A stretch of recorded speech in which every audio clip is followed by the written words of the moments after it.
And hello again, Timberwolves fans. Welcome into another episode of Timberwolves Explosion, our 20th episode. So our first milestone, or second milestone, I guess you could call it. Episode 10 was our first. Welcome aboard. We are available on thesportstuff.com and iTunes and Timberwolves Press. Thank each and every one of you for downloading and listening to this wonderful show about your favorite team, the Minnesota Timberwolves. Well, first and foremost, on thesportstuff.com, we have a message boards. On the front page in the upper right-hand corner, click on the button that says TSS Boards. That is how you can sign up to be a part of our forums and vote on our polls, especially for Timberwolves Explosion. You click on the podcasters section, Timberwolves Explosion. That is how you can vote on the polls, as I will be reviewing a poll from a few shows ago, and we will be introducing a new poll today on Sunday, February the 22nd, 2009. So that is the deal today. Also, TimberwolvesPress.com, we are also available on that site as well. Thank you again, Alec and Joe, for having me on that site and for expanding this Timberwolves Explosion podcast. Alrighty, well, on today's show, episode number 20, we are going to talk about the McCants trade. Rashad McCants and Calvin Booth traded to the Sacramento Kings for Shelden Williams, 5th overall pick in 06, along with Bobby Jones. Bobby Jones, who is an intriguing diamond in the rough, potentially. We'll see. I mean, might be nothing, might be something. He's an intriguing guy who emerged last summer. So we'll be getting into that very shortly. Of course, we will be reviewing the Miami Heat game and the Indianapolis Colts. No, I'm just kidding. The Indiana Pacers and the Los Angeles Lakers, which just ended right before I started recording this show. So that's why I wanted to get all three games into this episode. So with no further ado, we will do those game reviews, and then McCants and Calvin Booth in segment number 3. So we'll be back to those game reviews right after this. Here on thesportstuff.com, get on board the Viking ship with Purple Mafia. We will talk about the new Purple People Eaters and the best running back in the NFL, Adrian Peterson. This team is ready to make a move forward. Purple Mafia is available on thesportstuff.com along with iTunes and MediaFly. Simply download and listen to the most honest and passionate Vikings coverage.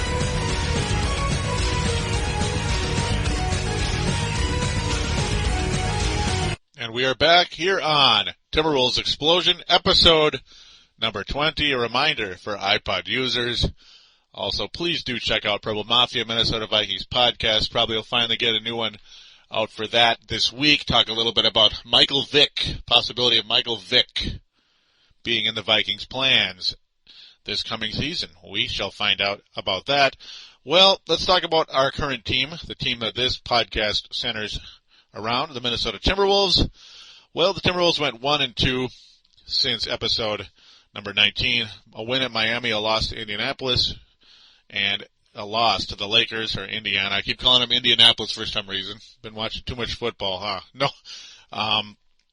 Well, the first game was just an outstanding game against the Miami Heat. This was one of the most entertaining games I've seen all year. The Timberwolves, actually, all three of these games are very entertaining, but this one, the funnest, because the Timberwolves, folks, the Timberwolves, yes, our team shot 53%, almost 54%, 63% from three-point range. Are you serious?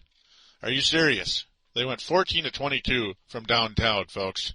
Usually it's the other way around, right? Like that, just the Washington Wizards the night before, when I was ranting about Mike James hitting 2 threes at the end of the fourth quarter. That was a little frustrating.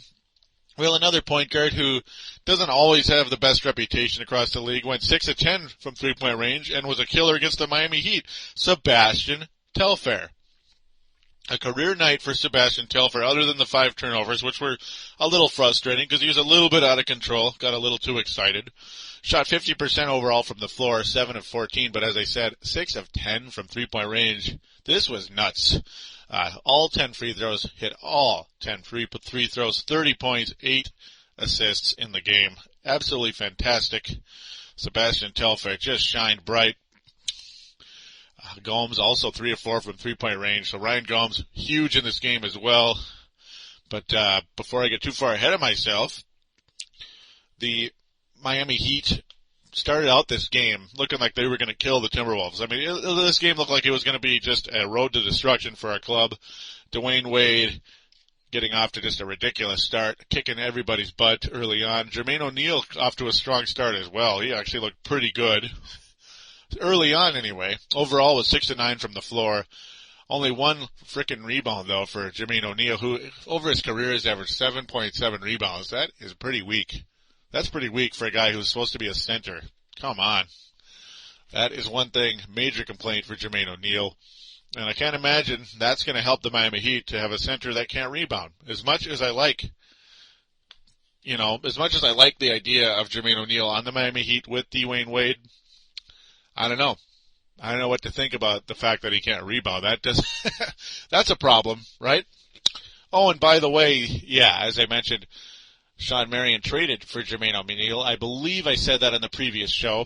But, this was Jermaine O'Neal's first game with the Miami Heat, as they were energetic, ready to go from the start, pretty much killing the Timberwolves early on. The score was 31-20 after the first quarter, but the Wolves come blazing back with an 8-point victory in the second quarter, going into halftime trailing only by 1. You gotta like that. Timberwolves only trailed by 3. At the half. So not too bad. 49-46. Not too bad at all. It's like, hey, this team is right in it. We'll probably lose though, right? Because it's a road game and, Miami's a better team and Dwayne Wade's playing out of his mind because he's just probably the best player in the league the way he's going right now. Might be the hottest player in the entire NBA right now, despite the fact things in his outside life ain't going so well. With his wife, not so good, or former wife, excuse me. Yeah, some weird stuff going on there, but we won't really get into that.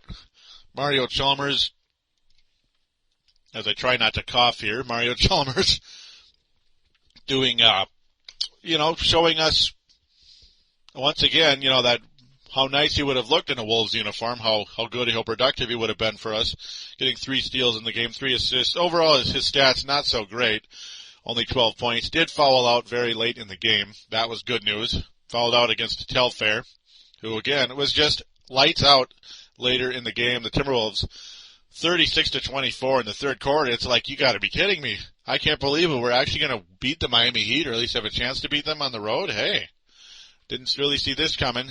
Dwayne Wade just continuing to hit shots down the stretch. I mean, the guy was virtually unstoppable. Though it was only 1 of 5 from 3-point range. That was the lucky part. Ryan Gomes, 8 of 14 overall from the floor. Kevin Love, very solid, very solid. This was his last good game, you could say. Before, he's starting to get some of that rookie fat back on him, if you know what I mean. Kind of struggling a little bit in the next couple of games. Foy overall was pretty good, but the problem with Randy Foy, though, notice he only played 25 minutes. He had 2 fouls 3 minutes into the game, and they were pretty ticky-tack, you could say. Pretty ticky-tack. Kevin McHale was a little beside himself. Foy was just kind of had that long stare in his eye like, I can't believe this. Sit down, son. He got back in early in the second quarter. Boom, foul number 3, back to the bench.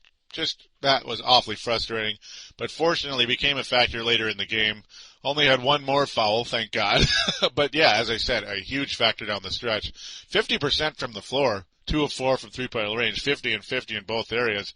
I have a strong feeling Randy Foy would have his numbers would have been a lot higher had he had been able to play about 10 more minutes in this game. Maybe even, up to about 40 something like Telfair, who was just playing out of his mind. I wouldn't be surprised if Sebastian Telfair played this well because, hey, the possibility of the rumor that was all over the place, Kirk Heinrich could be coming to the Timberwolves. In hindsight, I'm glad that didn't happen because when, it's just, thinking it over, that probably wouldn't have been the best idea. Do you really want to mortgage the next 3 or 4 years with Kirk Heinrich? I don't know. What if we got a more talented point guard in the draft instead? Because I'm sure that's very possible in Jeff Teague or maybe Ricky Rubio if we go that direction, or James Harden at shooting guard. Who knows where this team is going to go. But Rashad McCants riding the pine that night because, well, the Timberwolves, well, they had no reason to play him for one, and second, they had something up their sleeve. As right after this game, the whole deal went down to the Sacramento Kings. We'll get into that in the next segment, but overall, a very entertaining game in the fourth quarter. Sebastian Telfair and Ryan Gomes and Foy hitting threes. Mike Miller, who only shot the ball 4 times, turned the ball over 6 times. It was a little bit out of control as he would drive to the lane and make passes. He's really trying to make plays for other people, and it shows. 9 assists in this game, and a lot of them are pretty sweet passes. Just spectacular passes, a lot of them. Craig Smith and Kevin Love, the main beneficiaries of those passes by Mike Miller. Those 2 big men doing great and really picking up the numbers. Brian Cardinal, a factor in this game. I thought this could possibly be his last game with the Wolves, and it was a nice audition to finalize the trade, saying, hey, he can be a factor on a team. He had 10 rebounds, Brian Cardinal, a season high, 7 points. You could say his best game of the year. Was a pretty big factor in about 16 and a half minutes, 7 points, 10 rebounds, as mentioned. Craig Smith returning from the rib injury, 10 points, 5 rebound performance. Not bad at all. Of course, as mentioned, beneficiary of Mike Miller passes. That were pretty sweet. 9 rebounds also for Miller, but Gomes with a nice solid 20-point night. Really, Ryan Gomes and Randy Foy have stepped up big time in Al Jefferson's absence. They have just really been piling on the points, and Telfair a little up and down at times, but for the most part has been stepping it up as well, as he's been scoring more points than he had been before Jefferson's injury. So everybody trying to kind of factor in and add to that major loss of about 23 points a game in Al Jefferson. The Timberwolves, of course, do get it done. Big clutch shots by Foy and Telfair down the stretch. Dwayne Wade hitting a big 3, though, to get the Miami Heat a 1-point lead late in the game. I was just shaking my head like, man, I just knew he was going to make that. But fortunately, the Wolves get it done down the stretch as they take the lead on those 3-pointers by our outstanding backcourt in this game. And Telfair continuously fouled down the stretch, and he made all of them. And that's just all there is to it. They just got it done. Wolves win 111 to 104, and that's what counts. And then a very entertaining game on the 20th of February, of course, the day after the trade deadline. Nobody available, even to this day. Shelden Williams and Bobby Brown unavailable because Rashad McCants had still not taken his physical for the Sacramento Kings because the Kings were out of town. Kind of frustrating. So no Shelden Williams tonight, even against L.A. But a very entertaining game Friday night. Indiana Pacers, who are only 23 and 34, but the Wolves, of course, 5 games worse than the Pacers. A team that I think is more talented than their record would indicate. I mean, I don't know. I think they're a little better than that. A little bit. Jarrett Jack is a nice, solid point guard, nice, solid physical point guard who can play defense and kind of can do it all. Look at this, 18.5 assists, 4 rebound, 2 steals. That's pretty good. He even threw in a block. That's not too bad. TJ Ford always been a solid point guard. Probably would have been better if just not so many injuries in his career. A lot of scary ones that could have gotten him crippled, which is really sad. But, hey, he is a survivor. Marquise Daniels has been playing really well for the Indiana Pacers of late. He's the hot hand over there. He was 11 of 18 for the floor with 24 points in this particular game, and Troy Murphy is their double-double king. Definitely not a good defensive player is Troy Murphy, but he'll hit those threes. 3 of 6 from the floor, 16.14 rebound performance. Got it done in their massive center, Roy Hibbert. 3 of 6 from the floor, 7 rebounds. Got 4 personal fouls, still not really adjusted to the NBA style of yet, and the infamous Rashad McCants added 8 points off the bench, as Roy Hibbert already the center of the future for the Indiana Pacers. Because Rashad McCants is the center of the nothing. He's Casper the Friendly Ghost, Mr. Invisible. That's pretty much how I see Rasho Nesterovic. But the overall top player of the entire night, the guy that had foul trouble the previous night, he got 5 fouls in this game as well, unfortunately. Troubles down the stretch, guarding Daniels, Ford, and Jack at times. But he did have 36 points, folks. 36 points for Randy Foy. He was 5 of 8 from three-point range, got hot late, and just overall had a great game. 13 of 23 from the floor. Over 50% shooting overall by Foy. Getting it done on the stretch. 5 of 7 from the free throw line as well. Telfair not even close to the magic of the previous night. Hit 1 3-pointer and overall 1 of 9 from the floor. That was the only shot he made, was the 1 3-pointer. 1 of 5 from downtown and only made 2 of 5 free throws. Boy, where's the magic, Sebastian? 5 points for him. 6 assists, not bad, and 0 turnovers. So that's cool. That's cool. Kevin Love also, though, getting in foul trouble in this game.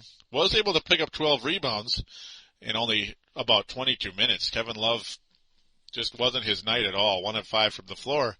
And that's most unfortunate. But, hey, you can't really count on too much from Kevin Love at this point.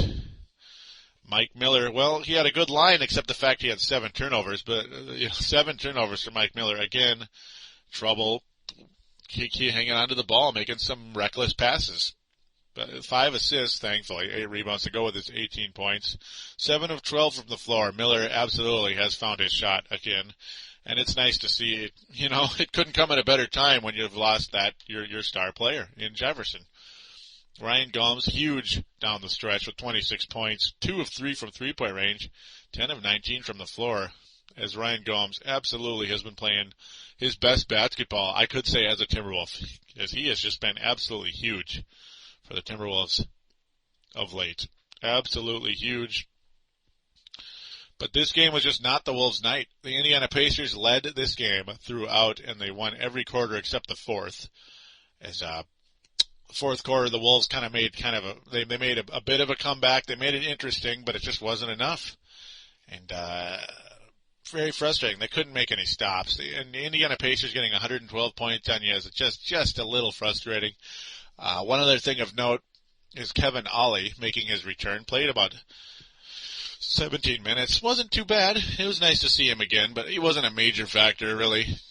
Not really, and they can't really expect too much out of him in his very first game back from being out for about 6 weeks with that fractured elbow. Very, very frustrating. Another stat I'll mention super quick is Gomes in February is averaging 16.3 points a game. Yeah, 3 points a game higher than the previous month, and about 7 higher than he did in January. Pretty good stretch for Ryan Gomes. He is hitting the three-pointers at about 40% so far this month. And the month's almost over, by the way. 9 games in at this point in time. Yeah, it's officially 10 after tonight, but you get the idea. Gomes playing some really, really nice basketball for your Timberwolves. And, of course, Cardinal still here, 1 of 2 from the floor. Played a lot of minutes. Didn't do too much. Good defense, though. Didn't do much on the offensive side. He's more of an intangibles guy and good defense. Snuck in 2 blocks, which is really nice. And Jason Collins, they have dusted off Jason Collins for the second game in a row. He gets about 13 minutes. Not too bad, and added 2 blocks. Unfortunately, 3 fouls, though, in 13 minutes. Interesting. It's not like the centers over there in Indiana are that scary just yet, until Hibbert gets better anyway. But, yeah, not a good game. Not a very good game for the Wolves. Now, much more entertaining game. Another loss, but an entertaining game, is the one that just finished. The Lakers win at 111-108 today, Sunday, 22nd of February. Kobe Bryant was Kobe Bryant. Hit big shots down the stretch, made his free throws that he had to make when he was put at the line. That's what counts. But before I get too far ahead of myself, a pretty close game the entire way. The Lakers win 29-26 in the first quarter, and they only increased their lead by 1 by the half. Not too bad at all. Just a 4-point lead again by the Lakers. And the Wolves take a 2-point lead after a very, very entertaining third quarter. They take a 2-point lead into the fourth quarter. A lot of fun as the teams went back and forth in the fourth quarter. I also mentioned that Craig Smith got hotter, just got on fire. I mean, Craig Smith is back, played just fantastic in about 17 and a half minutes, was 9 of 10 from the floor, and was perfect until the fourth quarter. He made his first 8 shots of the game. Fantastic. He had 11 points in that second quarter. Absolutely awesome. Telfair refining his touch a bit here, 9 of 17 from the floor. May have shot the ball a little too much, but overall he was pretty good. He was pretty solid. 20 points, 5 assists for Telfair. Really cool. Really cool. Foy, it overall wasn't his night, but he picked up some of the slack in that fourth quarter. Only 1 turnover for both Telfair and Foy, I will also add. Foy making some nice passes to Craig Smith down the stretch, and Kevin Love. Very sweet indeed, as Foy definitely a part of Craig Smith's run. He had a lot of those baby hooks. He was making all of them, got some layups down the stretch on those good passes by Foy and Telfair. And Miller. Mike Miller made a sweet pass to Kevin Love also in this game. Made one of the cooler passes. Really like the chemistry that Mike Miller brings, at least in terms of the playmaking skills. Hit some shots also, 6 of 10 from the floor. Mike Miller, doing a pretty darn good job. Not overall, not the best, but pretty good. Craig Smith with 4 turnovers in the game, though, unfortunately.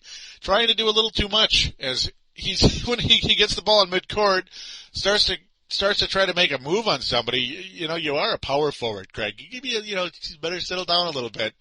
Stop trying to do these spin moves and stuff. Lots of turnovers for Craig Smith, as mentioned. Kevin Ollie didn't score a point in this game, was 0-3. 0 for 3 from the floor, about 3 weak layup attempts pretty much by Kevin Ollie, but 6 assists and 2 steals for Kevin Ollie. Definitely providing that nice veteran presence, and also wants to, as he said in the paper, wants to prove to K-Mac he can still play, or to Mac anyway, that he can still play, especially now that Bobby Jones will most likely play in the following game.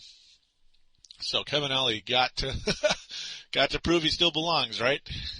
Rodney Carney, very solid. He was also a beneficiary of some nice passes by Miller, Foy, and Telfair, getting some dunks. He also made a spectacular block on Kobe Bryant in this game, flying up in the air, swatting it away before the ball started to come down, so no goaltending was called. And, of course, nobody argued the call, thankfully. The Lakers could have used Lamar Odom's, could have used games like this from Lamar Odom, by the way, in the finals last year. As Odom just went to sleep in the finals. He played 41 minutes, was 10 of 14 from the floor, 25 and 14 overall, 25.14 rebound game by Lamar Odom. Played like an all-star on this night. Had a tip in on a Kobe Bryant missed layup. I mean, Kobe Bryant doesn't miss layups for one, and you're giving up an easy rebound.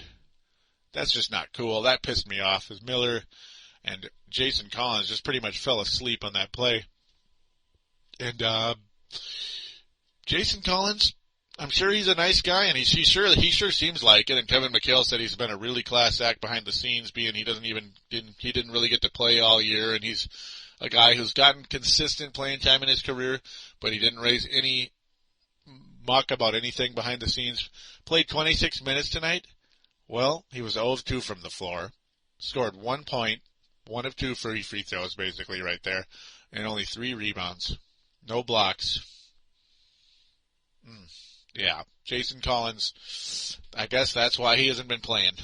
It's just not a very productive player. And like I said, did not box out at all on that easy tip-in by Lamar Odom down the stretch. That drove me nuts. It became a 3-point fest in the fourth quarter, which was very, very entertaining. Derek Fisher, Luke Walton, Randy Foy, Telfair, Gomes, and Miller exchanging threes in that fourth quarter, just back and forth, back and forth, back and forth. It was a beauty to watch. As Foy finally started scoring points in that fourth quarter after a pretty frustrating game for him, I would say. He finishes 16 points, 6 assists, so, not a bad game. He also had 3 steals, and a really big one late in the game that made a lot of us believe there's a small possibility the Wolves might actually beat the LA Lakers. Well, yeah. If it's too good to be true, it usually is, right? Too good to be true. Kevin Love finally getting a double-double again, 11 and 10 in this game. Not too bad, not too great. Only 22 minutes. Looked kind of frustrated on the bench in the game. Couldn't really handle Pau Gasol, who, by the way, was 9 of 13, 25 points for him. Pau Gasol, pretty darn big down the stretch. It was entertaining watching Kobe Bryant and Carney kind of go at each other. They're probably talking some smacks. A lot of cuss words involved, I could only imagine, between those two. Kobe Bryant is not the nicest guy in the league, folks, by the way. Yeah, you just thought I might throw that out there. It's a possibility. This Jordan Farmar kid, by the way, he's emerging nicely. 6 steals in this game, I'll add. Also, hit a pretty easy-looking 3 down the stretch, as they're saying, he pretty much during his college career worked on the triangle offense just in case he wound up with the LA Lakers, being he is an LA guy. UCLA was where he went to college. Well, drafted by the Lakers, so that worked out good. Could be the point guard of the future when Derek Fisher either moves to the bench or retires or whatever. Derek Fisher, though, man, he's going to continue to hit clutch threes down the stretch. As the last 10 years, he has been doing that for the LA Lakers in the Phil Jackson era. It has been frustrating for opponents, but Laker fans gotta love Derek Fisher, I'm sure. I am not one of the Laker fans, though, by the way. Just thought I might run that by you as well. Gomes, another 20-point game for Ryan Gomes. Shot probably too many threes. 9 3-point attempts for Ryan Gomes in this game. That's pushing it a little bit. He's a small forward, or power forward, small or power, whatever the heck you want to call him. He's a forward. I don't know if you want him shooting 9 3-pointers, especially when you already have Mike Miller, Foy, and Telfair on the team. I don't know what the point of that is. We're not the run and gun Phoenix Suns. We're not Dave Ang's club, so probably don't need to do that at this point in time. But overall, it was an entertaining game, and anybody that got tickets to this game got their money's worth, in my opinion. You lost by 3 points to the best team in the league right now. Best team right now. But before I call a close to this segment, as good as the Cleveland Cavaliers are, and when you know their record, they're 45 and 11. As good as the LA Lakers are, 46 and 10. Ladies and gentlemen, the team that is 45 and 12 right now, the Boston Celtics, 45 and 12. Boy, I remember that perfectly. There it is in front of me. They beat the Phoenix Suns today, 128-108. I know this is off topic, but I've got to close this segment with this thought right here. Kevin Garnett was out in this game, and you figured the Phoenix Suns, who have just been pouring it on since Alvin Gentry took over, as they finally got back to the run-and-gun Phoenix Suns style. The Boston Celtics, without Garnett even, Garnett's not necessarily known for scoring, but they put up 128. They adjust to any team's style, and they get it done when it matters, even when one of their big three is missing. I mean, this is just fantastic. 128, and it was in Phoenix, by the way. And, people fill in. I mean, look at Brian Scalabrine, 14 points for him in this game. Glenn Big Baby Davis with 10 points. You look at their bench, and it's not very exciting. It really isn't. Leon Poe, Pruitt, Eddie House is okay sometimes. Guys like that, Scalabrine especially, he doesn't rebound at all, a la Jermaine O'Neal. But, folks, I am 110% sticking with the prediction I made in October 2007, by the way, how I picked them to win the NBA title in October 2007 before I was a podcaster. Yeah, I picked the Celtics to win it in 2008. Yeah, the Boston Celtics are going to repeat as NBA champions, ladies and gentlemen. I've been around basketball a long time, and this team is going to win the championship. That is absolutely where I stand still to this point in time. We'll be right back. Here on thesportstuff.com, we're toughing up on Brave the Wild with Paladino. Join me, Paladino, as we brave the Minnesota Wild Hockey Club on our way to the playoffs. We're available on the sportstuff.com and iTunes. The boogeyman Derek Bugard says you'd better listen or he just might drop the gloves. Call up your courage and brave the wild with your buddy, Paladino Joey.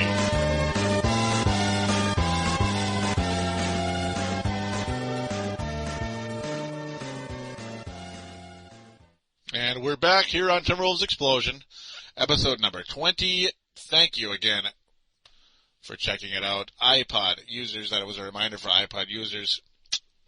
All right, well, the Timberwolves made a trade. It wasn't for Kirk Heinrich. It wasn't for Samuel Dellenbert, so don't get too excited. But there was that Sacramento Kings deal that I was talking about, so we got that one done. We got the low-end one done. It wasn't the players I expected, as that's also the other thing that always seems to happen with when trades happen. It's always different people get involved. It ended up being for Shelden Williams and Bobby Jones, two guys I never once heard in rumors until the deal was basically done, as Dan Barrero called into Justin Gard, the producer of the Paul Allen Show on KFAN, and said this thing is just about done. And Dan Barrero is never wrong, because he's not going to report something that isn't virtually done. Yeah, McCants and Booth gone. Shelden Williams and Bobby Jones in. Now, Shelden Williams, as mentioned, was taken with the 5th overall pick in 2006. My friend Marcus Belcher, Marcus the Forecaster, was in love with Shelden Williams when we sat and watched draft night. And we watched the thing from the first pick to the last pick religiously that night. And I got my guy. I got Randy Foye. That is who I wanted after his clutch performance in the NCAA tournament with Villanova. Marcus liked two guys that could potentially land with the 6th pick. He liked Brandon Roy, and he liked Shelden Williams. Well, one of them has gone on to be the best player in that draft. The other, so far, unfortunately, has been a bust. Well, we have Shelden Williams and Randy Foye on the Minnesota Timberwolves at this point in time. Brandon Roy is a 2-time All-Star. Certainly not a league MVP type of guy yet, but who knows with how far his career may go. He's at very least a Ray Allen. He has a chance to be like a Ray Allen. He's definitely becoming a guy like that, no doubt about it. He needs to get a ring, though, before he can really put him with Ray Allen now, because Ray Allen's a world champ. But anyhow, before I digress too far, Shelden Williams does land with the Timberwolves in this thing, and to me, I'm intrigued with that alone, the fact that Shelden Williams was a star in college, and he is such a powerful guy, and when you hear a power forward talk about being, his specialty is defense. His specialty is defense. Kevin Love doesn't play defense at all at this point in time in his career. He has plenty of time to get better, and I hope and pray that he does. Al Jefferson, same thing, has not really been known to be a defensive player, though Al Jefferson has gone from a horrible defensive player to a okay defensive player, as he at least blocks shots now and challenges people better, whereas a year ago he was a below average defensive player. In Boston, he was a hologram. So far to this point in time, I think Kevin Love is a hologram, and I apologize to you Kevin Love fans out there, but that's my opinion at this point in time. Kevin Love is a guy I wouldn't mind having on this show later on. I hope we can get that done, and it could be a possibility. And hey, it's nothing against him. He knows it. He knows it as much as I do. How could he not know it, right? So we'll get off that before I get too far. Shelden Williams has a quote here. The Star Tribune, Jerry Zgoda, I can't talk, Jerry Zgoda. Different guys have different paths, said Williams. You have to work at what you have to do or find the situation. Some people kind of land in the right spot. I'm still looking for the right situation. Hopefully it's here and I can stay here for a long time. So Shelden Williams, of course, saying the right things. And I wouldn't mind if he was able to stay here a long time. I would love to see the Wolves get lucky, once again. They haven't gotten lucky since they traded Daniel Marshall for Tom Gugliotta. Maybe something like that could happen. Maybe McCants will be Daniel Marshall, and Williams will be Tom Gugliotta. Of course, Sacramento Kings chose not to exercise his option for next season at $4.3 million, as Shelden Williams is an unrestricted free agent, and we're just going to have to see what happens with him. Bobby Brown, the other intriguing young player who very much intrigued the Timberwolves in the summer, an undrafted rookie, an all-time leading scorer at Cal State Fullerton. Not necessarily known for a super-duper school, but, it could be worse. So, definitely a guy who has some talent. Shelden Williams also mentioned in an interview on Timberwolves.com that Bobby Brown is a 47-inch vertical. Wow. That's pretty crazy. He is a 6'2", 175-pound point guard, and he's 24 years old. So he's a guy I find intriguing. We're just going to have to see what happens. Thus far, he has averaged 5.2 points, 1.9 assists a game. He also prides himself on defense, just like Shelden Brown, as that's what he said in the interview on Timberwolves.com. So that also intrigues me. Sebastian Telfair, not known for defense. There you go. Kevin Ollie, how much longer is he going to play basketball? Again, who knows? Now, Bobby Brown also is his contract situation. He will be on this team most likely next year, as he is due $736,000. We'll see what happens. That is a player option, Bobby Brown. So that's up to him how things go. He sounded like he wanted to stick around, though, in that interview. Of course, you're going to say you're going to toe the company line at this point in time. Both of them also said they're going to stay in a hotel the rest of the year, so that doesn't always cement them in the ground either when they talk that way. So we'll see what happens with this. It's something to watch. Shelden Williams intrigues me, being what he is. He was a blue chip draft pick. Bobby Jones, who knows? Bobby Brown, excuse me. Bobby Brown. I've been calling him Bobby Jones. Bobby Brown, who knows what he's going to do this year. We're just going to have to see what happens. So with that, we're going to go into a poll here really quick, as I didn't read a response by Red Sten on a previous show, and I apologize for that as I head there now. This was a poll that I did a while ago, February 10th, and again, I apologize. The question was, will McHale ever be coach of the month again? And 50-50, yes or no. It went 50-50 there, so who knows what's going to happen. I personally thought it's possible as long as he sticks around. Red Stan's comment, I think he can be if the Wolves can get rid of Miller for a solid power forward center or small forward. They have a good shot at winning a heap of games again. It's an interesting thought. They won't, of course, before that was the trade deadline was still ahead of us at this point in time. Well, no. But who knows? Maybe they'll trade Miller in the summer. He's certainly upping his trade value right now the way he's playing, because Miller is finally starting to show what he can do of late. Red Stan responding to my thoughts.